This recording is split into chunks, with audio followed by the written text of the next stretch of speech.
If there really is a devil, that devil exists in the hearts and minds of men and nowhere else. Nowhere else. For if you take man out of the equation, evil ceases to exist. If there really is a devil, that devil exists in the hearts and minds of men and nowhere else. Nowhere else. Ladies and gentlemen, I know there really is a Satan, a Lucifer, but he's not out there running around in the woods somewhere, and he doesn't sit up there on some planet looking down at us, and he doesn't fly around in the air. He's real. And I can tell you where he can be found all the time, every day. You see, you take human beings out of the picture, there is no Satan, there is no Lucifer, there is no evil. But you put one human being in the picture, and he will bring Satan with him. Put one woman in the picture, she will bring Satan with her. For Satan exists in the human heart and in nowhere else. That's where you will find him all the time, every time. If you want to get rid of Satan, you have to get rid of humanity. Satan was a created being called a cherub. He was a perfect being until he made a choice to disobey God. Sin was found in him and he was cast out. Ezekiel 28 says, "Thou art the anointed cherub that covereth. And I have set thee so, thou wast upon the holy mountain of God, thou hast walked up and down in the midst of the stones of fire. Thou wast perfect in thy ways from the day that thou wast created, till iniquity was found in thee. By the multitude of thy merchandise they have filled the midst of thee with violence, and thou hast sinned. Therefore I will cast thee as profane out of the mountain of God, and I will destroy thee, O covering cherub, from the midst of the stones of fire." Luke 10 verse 18 says, "And he said unto them, I beheld Satan as lightning fall from heaven."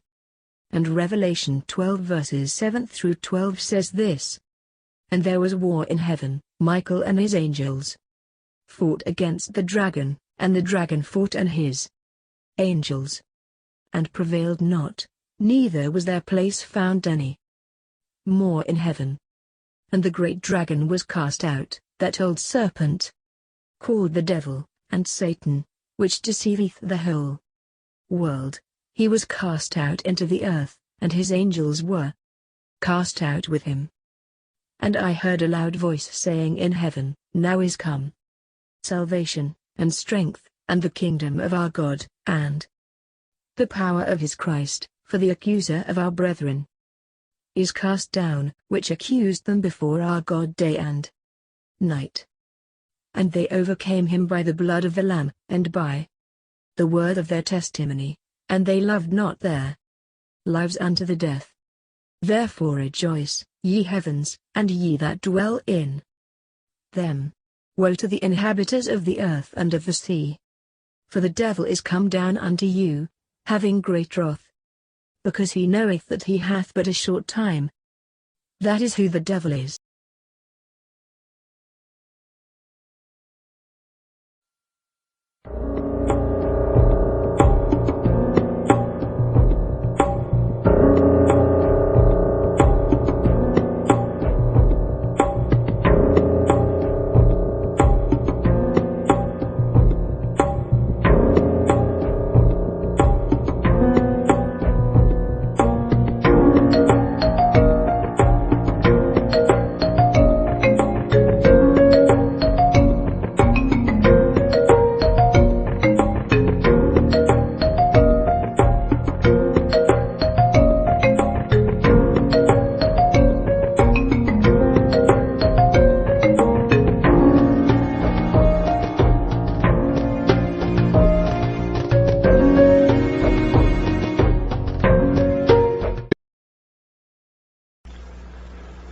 You all know by now that I'm a Christian.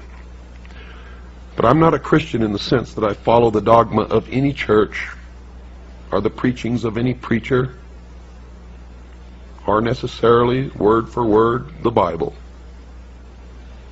I stick strictly and only to those words that are directly attributed to Jesus Christ, and I attempt to follow those words in my daily life.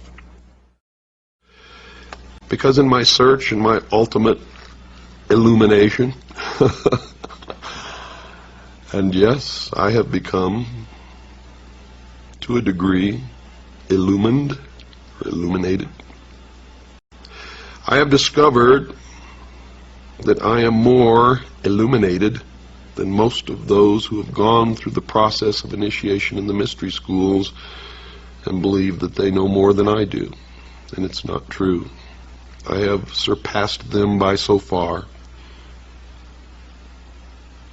and they believe that they are so far ahead that it has become difficult for me to place myself in any kind of logical progression along a path that I am following, and I know not where it will ultimately lead.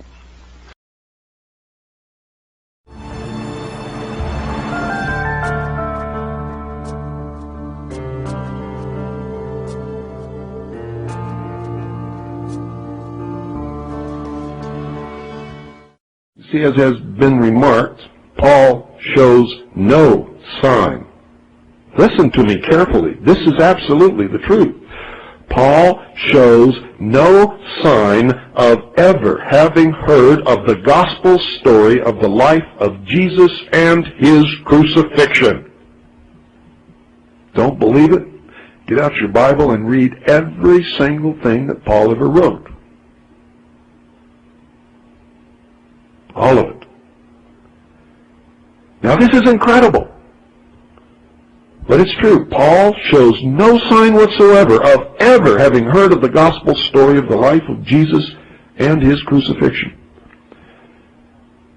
It is of the mystic Christ, incarnate in all men, that he speaks.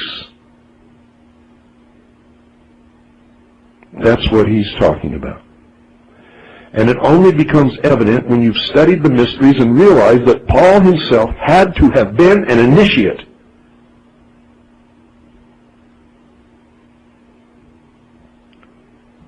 In Romans chapter 6, verse 6, he says, quote, "Our old man is crucified with him that the body of sin might be destroyed." End quote. In Hebrews chapter 6, verse 6, he says, quote, "Seeing that they crucify to themselves the Son of God afresh," end quote. And in Galatians chapter 5, verse 24, I quote, "They that are Christ's have crucified the flesh with the affections and lusts," end quote. And in Galatians chapter 3, verse 27, quote, "As many of you as have been baptized into Christ have put on Christ," end quote. Christians not having studied the mystery religion of Babylon and ancient Egypt would not understand that he is talking as an initiate.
If you want to know where Satan resides, if you want to know who he is, look around and see who is telling you all the lies. It's as simple as that. Who's lying to you, entrapping you, deceiving you, manipulating you, entrapping you? If you want to know where Satan resides, if you want to know who he is, look around and see who is telling you all the lies. It's as simple as that. Who's lying to you, entrapping you, deceiving you, manipulating you, entrapping you?